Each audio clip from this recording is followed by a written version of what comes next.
Hi guys, Happy Gamer here, and I'm recording a bit later than usual because I've had a busy day. I'll take that out so I can hear my voice properly. Anyway, today I want to talk to you all about players. The types of players that I personally hate having at my game and will more often than not end up having to tell to leave.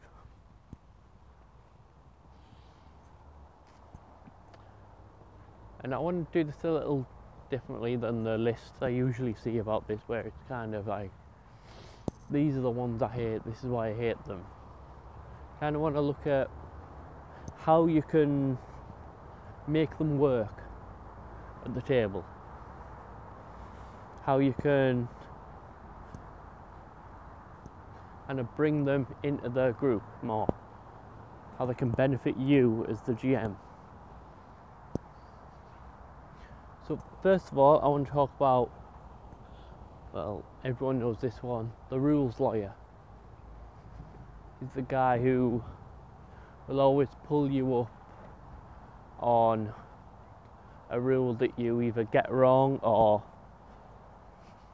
even a rule that you homebrew. If they've not heard that rule before, or they think the rule's wrong and it won't work, then they'll bring it up. Like, say that you, in your campaign, when your players enter a room, you give them a brief description of it, and they can roll whatever they want to perceive that room. They can roll their normal perception, they can roll knowledge checks, intelligence, anything like that, to see and what they can get from the room. Maybe they can tell from the walls that it's of a certain age, the room that they're in, or use their knowledge to see the scuff marks on the walls or something like that, rather than their perception. And your rules lawyer will come out with something like,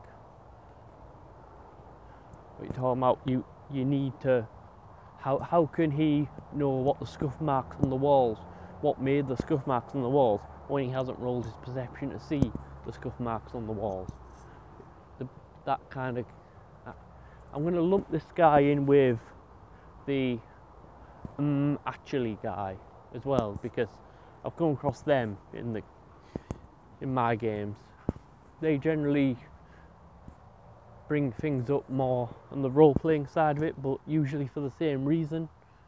Like, they don't agree with how it would work, how the narrative works in what they want to do.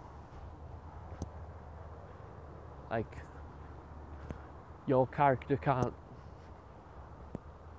you want your character to jump over there, yet there's no chance that your character will make it. It's quite stupid to do that. Or actually, that race can't do that, or that race wouldn't be in the trees. You wouldn't see drows living in the trees. And they really annoy me, especially the actually ones, because they're questioning not the mechanics, they're questioning your world, they're questioning the player's ability to roleplay, the player's imagination, the player's fun, your fun as the GM. So that, the rules lawyers I can deal with, them I can't. Not that much, not that well anyway. But how can you deal with them? Well, both the same way really. Speak to them. I mean, a rules lawyer can help. Not everyone's a master at every system. It's fantastic that you've got a player there that has obviously memorised the rules, of the system. So use that. They can help newer players know what to do without having to flick through the player's handbook or the core rules set. They can assist the GM if he's unsure of a rule. They can go, oh, do you know what the ruling for this would be? But it's got to be the way they say it, the way it comes across, instead of the actually, or the, well, that's just wrong. They should suggest more often. Have it come across as a suggestion rather than a, this is the right way, you're doing it the wrong way. And also, something that people don't think of, but a much easy way to deal with rules lawyers and actually guys, that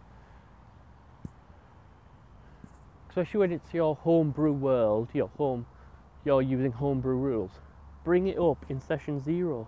Just tell them in session 0, these are the homebrew rules we're using.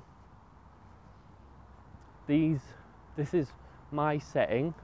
This is how the races live in my setting. This is how things work in my setting. And maybe before every session say, look, I don't know every rule in this, don't know every rule for the system. So if we come across something I'm not too sure about, I'm just going to make the best judgment and we're going to move on. And that's it. Just make sure you clarify that it's your final decision, you're the GM. So whatever you say goes at the end of the day. And they'll hopefully start working for you rather than against you and the other players. Anyway, the next kind of player I don't like is the, I'll describe him, is the, well, it's just really the bully. I'm just going to lump all of them into one, the bully player.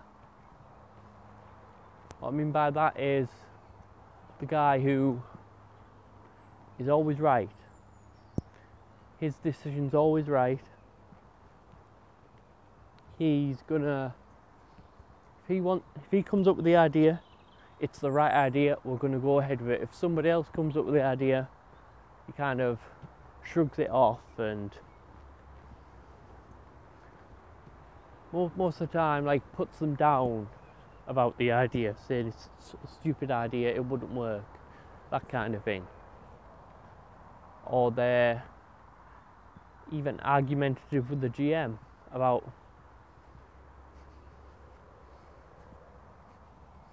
things that their character would do, or that.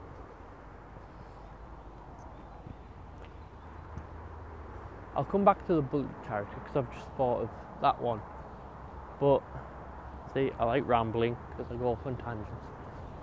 But the character, the player that is so single-minded about the character, the player who will do something simply because that's what they say their character would do.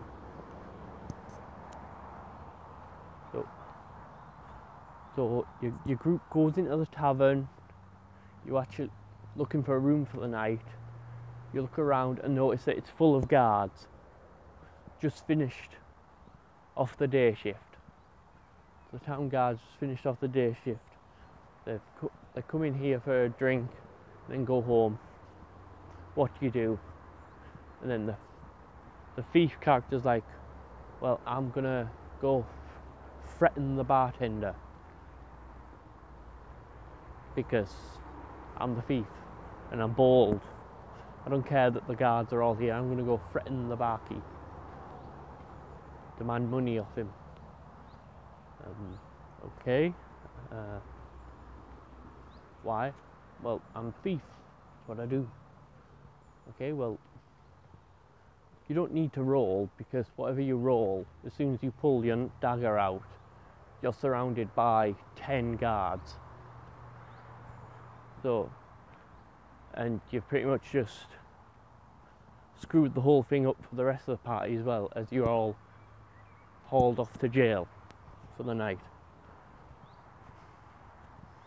I mean, that player's response would be, but you can't do that, because I was only doing what my character would do in that situation. No, you weren't. Character's not stupid. Character may be a thief, but they're not stupid. But you do get those players that see written down on the character sheet thief or rogue or barbarian, and just think, yeah, that's what my character will do in this situation. My character's barbarian, so it'll constantly rush into combat no matter what the situation. My character's a paladin, so it'll constantly rush off after evil. As soon as it sees evil, it'll rush after it, and no matter what the consequence. Well, no, they're not stupid. They'll plan. They'll consider the party. So, and that kind of feeds into the bully character. All of the players I've mentioned so far feed into the bully character. The bully player, sorry. That it has to be their way. They have to do their idea, their way. All the focus is on their character because they've come up with the idea and they're going to do it. They don't need help of anyone else and do it. Anyone else has got an idea, anyone else wants to do anything else? No. It's all shut down. And they generally don't know they're doing it. They generally don't know that they're coming across as a bully. They think they're just generally being confident in their idea. They're excited about their idea. They're excited to role play. It's kind of just a mixture of excitement and well, it's really enthusiasm. They're getting enthusiastic, but they're forgetting about everyone else. They're bulldozering through the campaign, and that's not what it's about. So the way to deal with them, I mean, the way to deal with the ones that are always single-minded about the character is, as I said in the example, well, you all get hauled off to jail.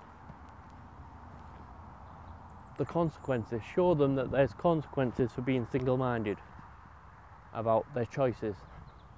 You know, for the bully character, it's just as simple as talking to them, explaining to them that they're coming across a bit arrogant, a bit bullish, a bit forceful. Or as the GM, or you could go as far as the GM just completely ignoring them when they're coming up with ideas from then on. They come up with an idea and say, you just say, okay, we'll get to you in a minute. What? And point to someone and say, well, what's your idea? Or what's your idea? Or just explain to them, okay, but other people have ideas, so we're gonna talk. So you're gonna talk as a group and work it all out. Just try and calm them down. Just try and I mean, the ultimate solution to any bad player, obviously, is to say no. Bye. You can't be at the table anymore. Remember, that can happen anytime. You, as the GM, have the right to say that at any point in the campaign. Don't think just because it's session 3 now, or session 5, or 10, or whatever. Don't think just because this player's been in the campaign this long that you should put up with it. Just tell them to change. Explain to them what they need to change. And if they won't change, say bye. Get rid of them. Because at the end of the day, that bad player is taking up a spot at your table that you could have had another player come in and be awesome, get on really well with the other players, be a great role player, but that guy has kind of... So as soon as you notice any problem with your player, talk to them. If they won't change, get rid of them. Offer the spot to someone else if there's time. Well, there's always time, but offer the spot to someone else if you can. If not, just play with the players you got, and then next campaign or next adventure, bring someone else in. Anyway, I've reached about 15 minutes, so I think we'll call it there. Tomorrow, I'm going to talk about bad GM types. So, I'll see you then. Bye.